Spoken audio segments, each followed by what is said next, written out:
Hi, I'm Kristen, and this is Cultivated, a literary memoir of resilience and reinvention after life in a cult. This story goes back to the early 1980s, to a Sunday afternoon that marked a quiet turning point. It's called "I Told My Father I Didn't Want to Go." His eyes went cold. This piece is a memory I've carried around for years. Back to those early 80s, when my dad found something he called the truth. It wasn't just a new belief. It changed him. It changed our family, and it changed the way I saw and understood love and faith. I'm digging into what it was like to watch someone you adore shift right in front of you, and how a kid makes sense of that.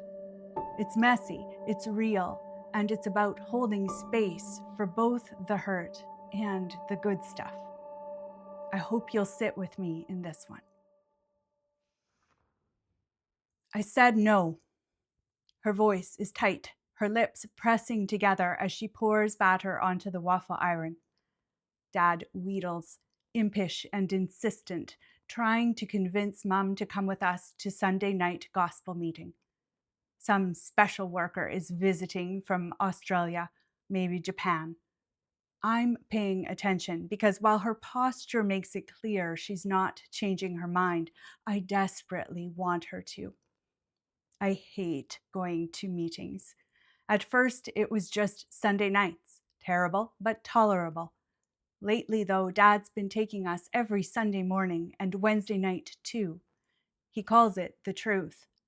Mum calls it that group and wants nothing to do with it.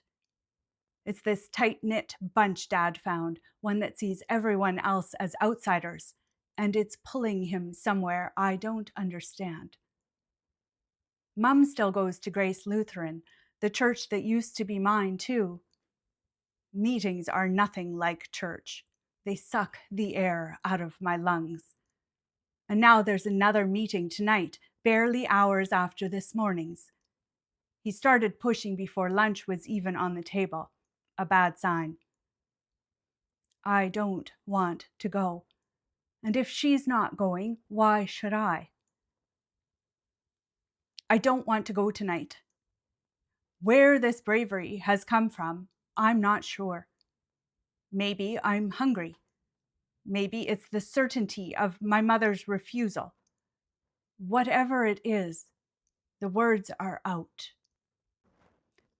And maybe, just maybe, the gentle tone Dad's been using on Mum will transfer to me. Ah, the sweet innocence of stupidity. He turns, eyes cold, his face stripped of love and tenderness, so different from what it used to be, his playful expression. My stomach flutters, but I'm confident in his love and hold his gaze. He's always been a soft touch, especially for me, and I know it. I try to sound calm, reasonable. I went this morning, and last Wednesday. I'm always tired on Mondays. This is true. Dad is always one of the last to leave. Long after the handshakes and goodbyes, he's still deep in conversation while we wait in the car, sometimes past 10. But then Mum calls that lunch is ready, tells me to find my brothers, get the juice from the fridge. By the time we sit down, the conversation is forgotten. Or at least, I think it is. Later, Dad finds me in my room. He stands in the doorway, shoulders slumped but feet grounded. He wants to know why I don't want to go. He doesn't wait for an answer. It's the right way, the only way, he says. Later, I'll know this tone, I'll know this face, but right now I still believe things are mostly the same. The worst part, I thought I had a choice. I thought things were still mostly the same. Or maybe it was hope that somehow things would shift back. back to how they had been. Way to what? I don't mean to be flip. I truly don't. Way where? Pause. Stare. His eyes narrow. His voice drops low, throttled deep in his throat. To heaven, to God, your mother's church is full of fakes. The way he snarls, mother, is shocking. False gods, scum, all of them. What does he mean by fakes? I'm puzzled. I've never been a huge fan of church. It's boring, and I'm starving by the time it wraps at noon. But it's an important part of my life, of our life as a family. What could be wrong with this place where I'm taught about being good and love and forgiveness? My grandma, my aunts and cousins, even my uncle, who married a Catholic, comes often to the church where my mother was baptized, where my parents were married, where I was christened as a baby, where I will be confirmed, maybe married myself one day. What could be fake about all that? I'm so dumb. What do you mean, fake? What are false gods? It's true. I don't know what he means. It's also true I should know better than to ask. His answer rips through him, reverberates through my room. That pastor, what a fraud. Those people worshiping man-made garbage. If you read the Bible, actually read it and try to understand, you'll see. He spits the words sharp and fast, then drops to a venomous whisper. Haven't you noticed the idols on the wall? I freeze. Idols? Then he hisses, or are you stupid like her, like the rest of them? He stops. He's out of breath and he stops. Not because it's over, but because he's nearly exhausted, whatever it is. Whatever lit him on fire is almost extinguished. His voice is shredded from shouting. Well, he says. Well? He's waiting for an answer, and I feel a sharp pinch of fear in my stomach. Think. What is the question? Fear makes it hard to find an answer that won't reignite what still flickers. I'm tentative. The cross? Not so stupid after all, he smirks. I didn't know my father was changing until he already had. Until the word scum slipped from his mouth as I sat on the bedspread my mother had made. It's taken decades to hold these contradictory truths in my hands, to see both versions of my father with clear eyes, neither dismissing the pain nor forgetting the love. Here's the thing. I lost him, and he too lost so much. My dad is more than this memory, more than all of my memories together. He's the sum of everything everyone remembers, and more than that even. He's the sum of who he was then, the sum of who he was before, and the sum of the private self to which none of us had access.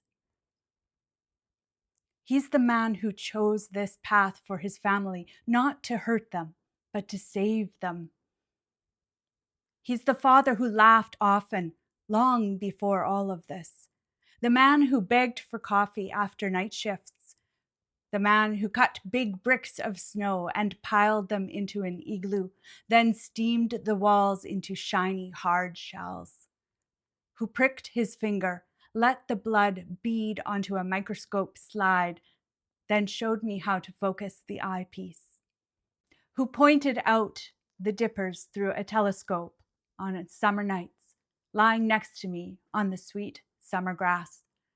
Who made the swings in the yard, and the craft table, and my doll's high chair, and my child-sized chair, and our coffee and end tables. He was both and more. We are all more than we are at any given moment, At the same time, we are who we are in any given moment, a deceptively simple but true rule. It wouldn't be fair for me to paint a less than fulsome picture. I'm grateful I didn't tell you these things long ago. Long ago, I only recognized one dimension of the man I describe. I could only see what I'd lost. I wouldn't have been able to acknowledge, let alone describe fairly, the man he had been and the man he became. That's the conundrum exactly. I've always thought all of this was his choice, and fundamentally, I suppose it was. But was it? I can't ever be sure. I was for a long time, but I'm less so now. And I guess the fact that I'm comfortable enough in this state of unknowing, that I've allowed myself to land in this hazy space of uncertainty, is why it's okay for me to tell you now. He was all of the things I describe, the good and the bad. He's the man who called my mother's church full of fakes, who looked at me that afternoon with cold eyes, and the man who taught me to see the stars in the sky and tucked me in with a story, who believed in his way that he was saving us. The loss I felt and feel, yes, it's for that little girl on that bedspread, but it's also for him.